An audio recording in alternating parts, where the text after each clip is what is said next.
A ship you cannot sail is a corpse. Some volunteer had carved it years ago into the lintel of the Thunderchild's maintenance airlock, where every first Tuesday crew passed under it going in. This museum does not keep corpses.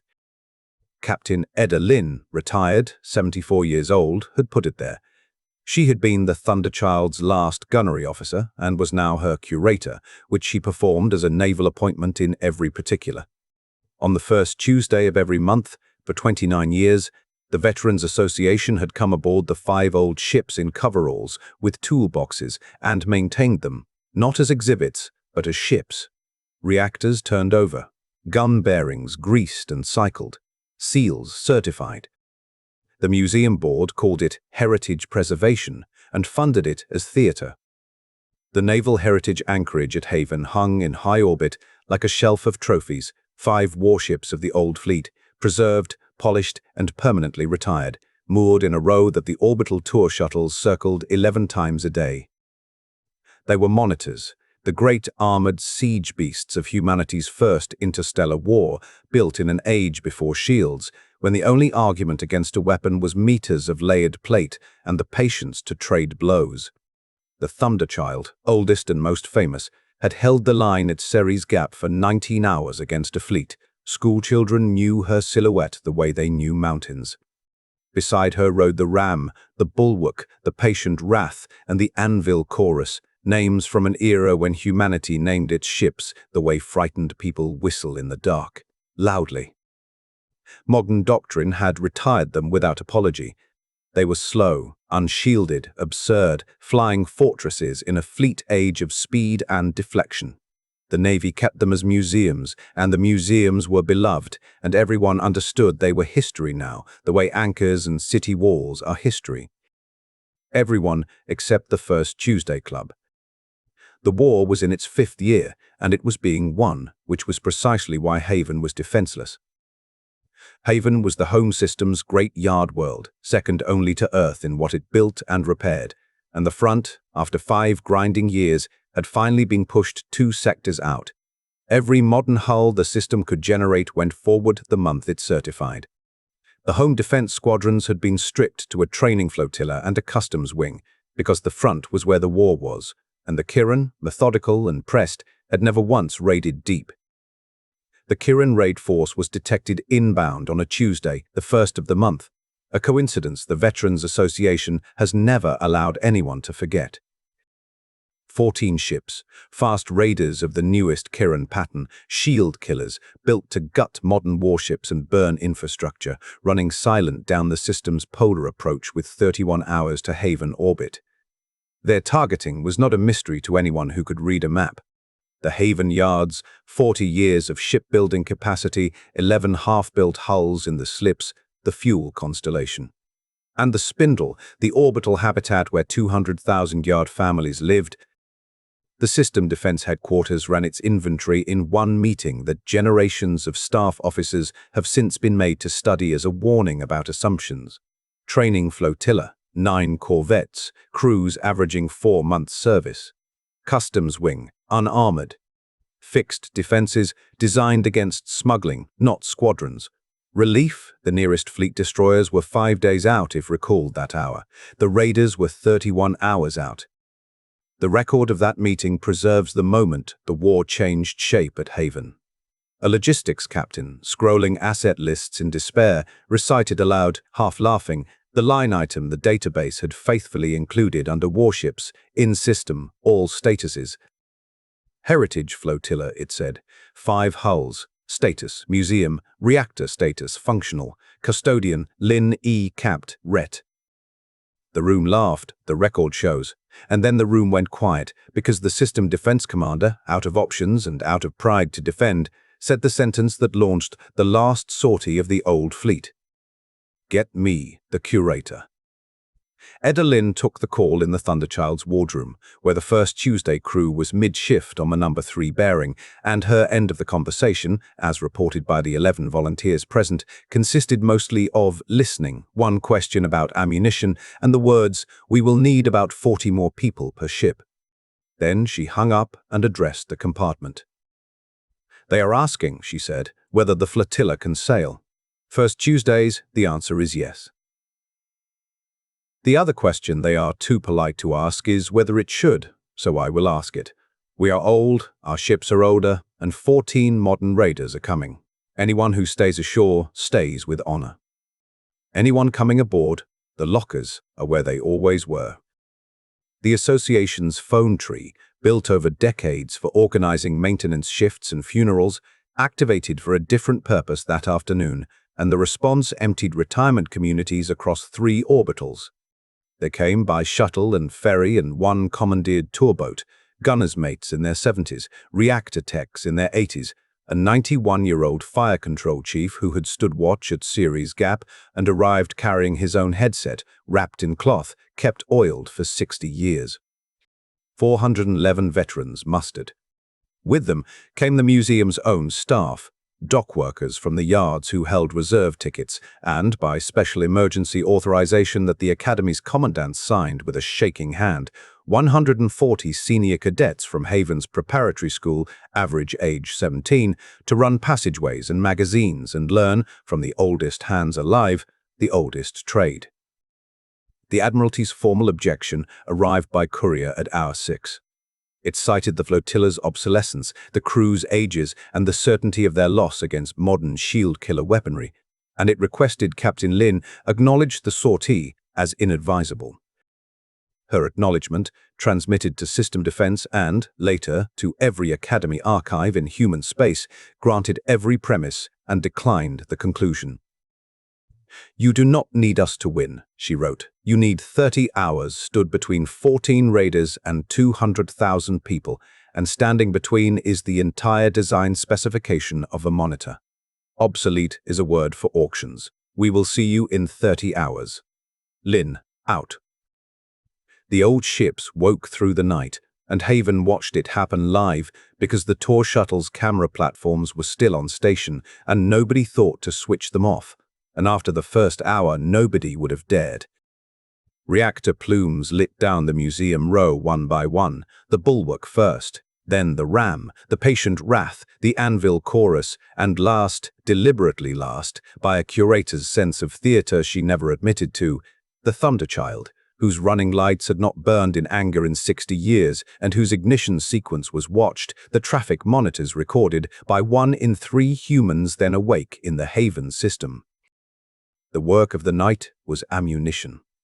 Museum magazines held ceremonial rounds and the conscientious curator's quiet overstock, but the monitor's great guns were built for siege weights of fire, and so the Haven yards, target of the raid, armed their own defenders. Fabricator lines that had been printing frigate frames at midnight were recalibrated by dawn to turn out 14-ton armor-piercing shot to gunnery drawings 6 decades deep in the archive, and the yard's heavy lighters ran a continuous ammunition train up to the flotilla until the hour of contact itself.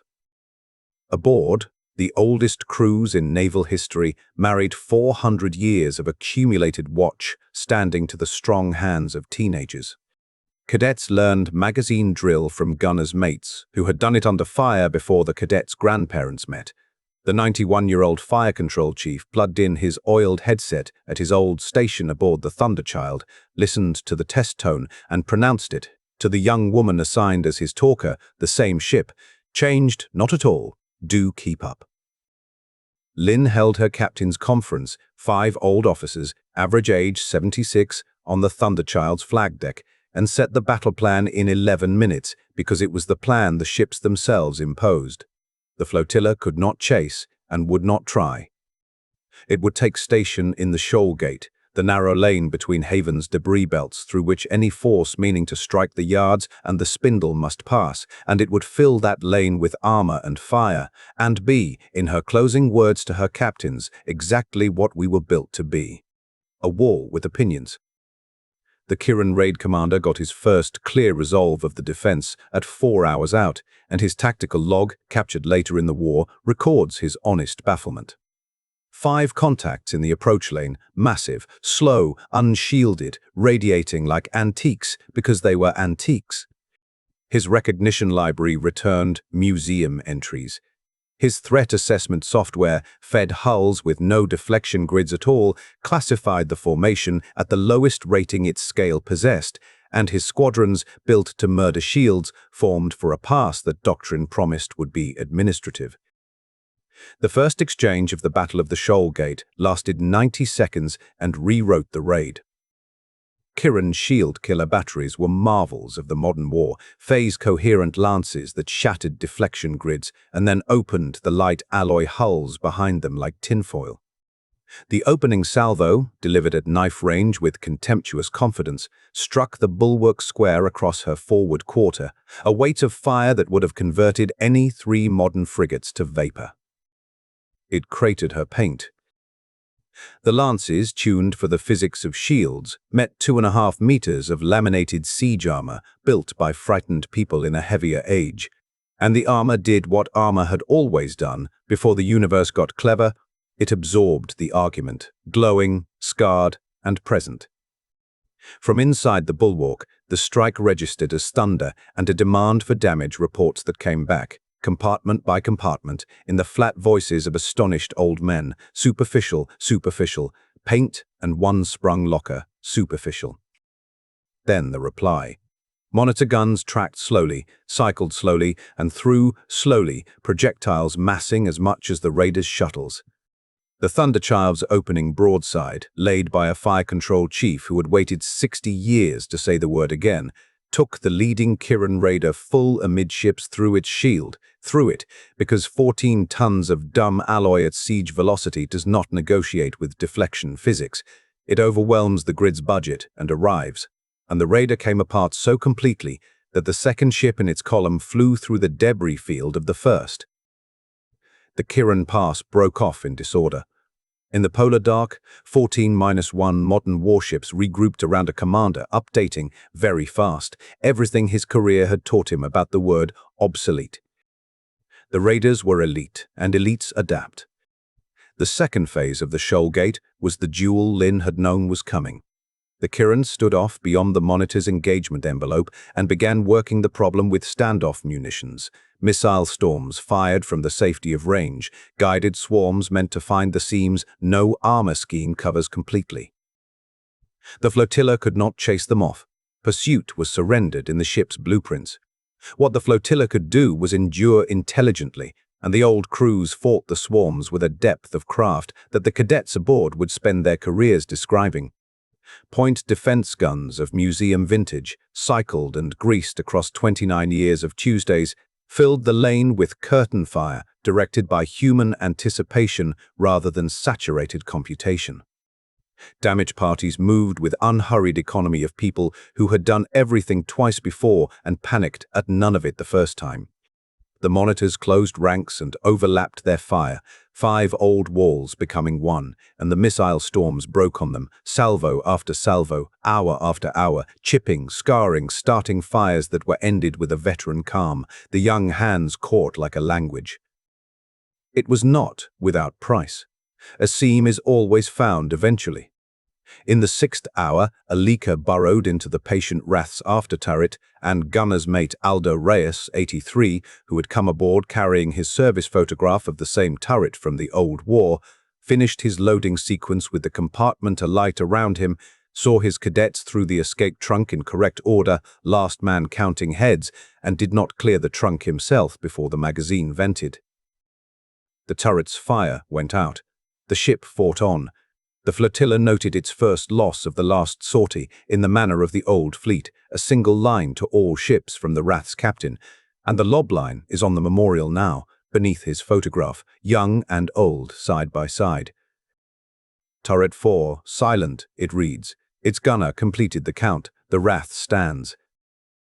And the Wrath stood, and the gate with her, while the Kiran commander, 6 hours poorer and 1 ship down against a fixed defense his weapons were mistuned for, reached for the raider's classic remedy.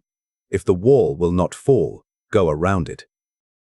The Kiran split at the 8th hour was clean, professional, and exactly what every tactical model of the engagement had predicted from its first minute. 7 raiders pressed the shoal gate in a renewed standoff storm, pinning the monitors to the lane they could not abandon, while 6, the force's fastest, swung wide across the debris belt's thin northern reach, accepting the transit risk, arcing toward the target the wall could never turn to cover. The Spindle. 200,000 people whose habitat had no armor at all. The monitor's plot showed the split with merciless clarity and showed the intercept, mathematics too. No ship in the flotilla could come around and make the crossing in less than 9 hours. The fast element would reach the habitat in 4, which is when the tactical models and the Kiran commander learned what Eda Lynn had done with her 5th ship.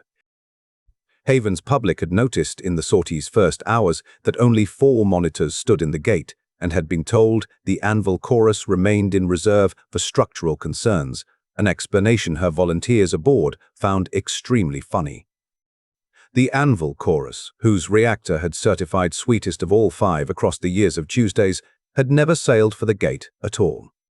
She had crossed the system in the sortie's first night, running dark, and taken station inside the Spindle's own shadow, powered to embers moored against the habitat's radiator spines among the barges and the maintenance floats.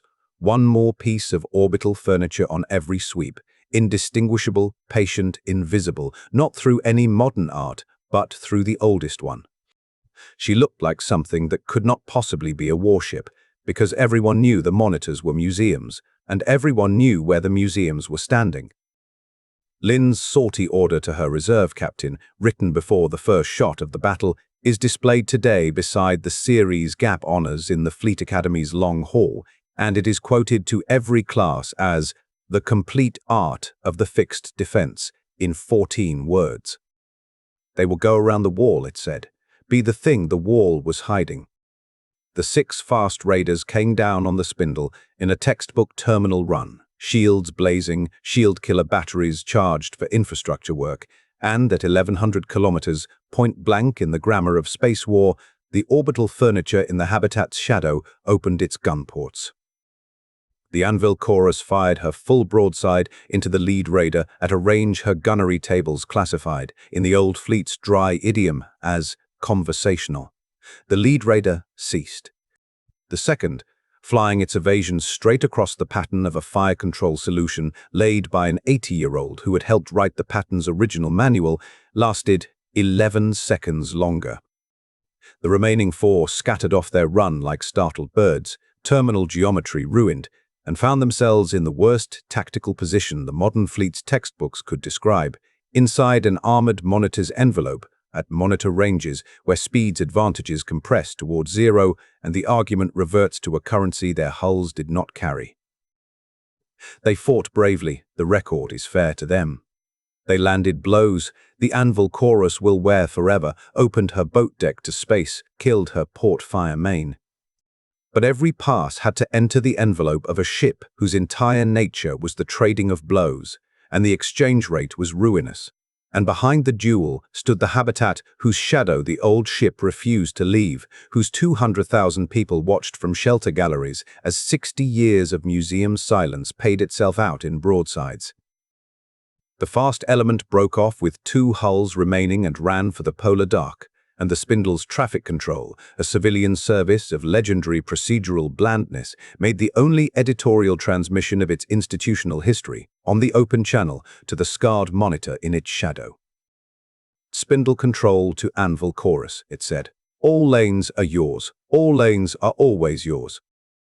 At the shoal gate, the Kiran commander received the fast element's report, consulted the arithmetic of a raid, now 8 ships against a wall that had not moved in 9 hours, with human fleet destroyers recalled and burning home, and made the professional's choice. The storm on the gate ceased. The raid force gathered its survivors and went out the polar approach as it had come, faster, lighter, and into the histories, where it would become the negative example in 2 fleets' academies simultaneously. The wall with opinions held its fire discipline to the last, and let them go. The relief destroyers arrived 3 days later to a system that did not particularly need them, and their squadron commander's first report home has become the engagement's unofficial epitaph: haven secure, yards untouched, habitat untouched, defense conducted by museum. Request instructions, because I have none for this. The flotilla came back down the approach to its anchorage row on the 4th day, and Haven met it the way port cities have met returning walls since harbors were invented.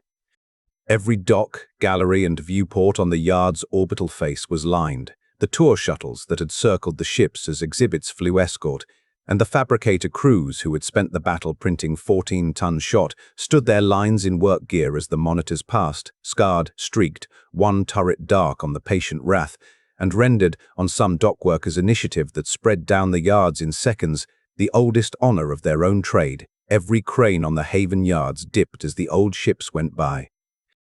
The casualty rolls were spoken aloud in the Spindle's great concourse. 11 names, 10 of them past 70, 1 of them 17, a cadet of the Bulwark's damage parties, and the Veterans Association ruled that the memorial would list them as the old fleet had always listed its dead, by rating and ship and nothing else, all ranks and all ages being equal before the work. The line for gunner's mate Reyes drew the largest crowd Haven has ever assembled in one compartment, and the 91-year-old fire control chief, asked by a journalist to explain the battle in terms the public could grasp, delivered the sentence that led every feed in human space by nightfall. The enemy brought the newest answer, he said. We were the oldest question. The question is, still, can you move armor and men who will not leave? They could not. Write it down plainly, young person. It has never been complicated. The Admiralty, institutionally allergic to sentiment and unable to argue with a saved yard world, resolved the paradox of Haven in the only durable way. It changed the books. The Naval Heritage Flotilla was recommissioned into a category created for it, the Standing Reserve, museum ships maintained to sail permanently by charter, with the first Tuesday model written into fleet regulation almost verbatim, to the documented delight of the volunteers who had been violating 3 regulations monthly for 29 years. The monitors keep their tourists now, and their tour guides are also their gun crews, a fact included in the museum's brochure beneath the visitor information, where it produces, the staff report, a particular expression on the faces of first-time visitors that the staff have never tired of. Doctrine took its lesson with uncharacteristic speed. Obsolete, the new fleet design manuals note in a chapter titled Haven, is a relationship, not a property. The monitor was not outdated, it was waiting for its context to return, and contexts return. The next generation of human capital ships went to the slips with composite siege armor under their shields, belt and buckle both, and the class prototype, by an Admiralty board vote recorded as unanimous inside a minute, was named Thunderchild's Answer. Eda Lynn refused every promotion offered on the grounds that curator of the Thunderchild was not a post one left upward. She held it to the end of a very long life, and her successor, appointed per her written instruction from the association's rolls, was the Bulwark cadet class's youngest survivor. By then, a grey reactor tech with grandchildren, which was, the association agreed, exactly the succession the old ships understood. The lintel over the Thunderchild's maintenance airlock has a second line now, cut beneath the first by the same volunteer hand, older, after the shoal gate, and the 2 lines together are the whole of the matter, and every first Tuesday crew passes under them, going in. A ship you cannot sail is a corpse. This museum does not keep corpses. This museum keeps watch. If this story stayed with you, subscribe. A new one leaves Earth every day.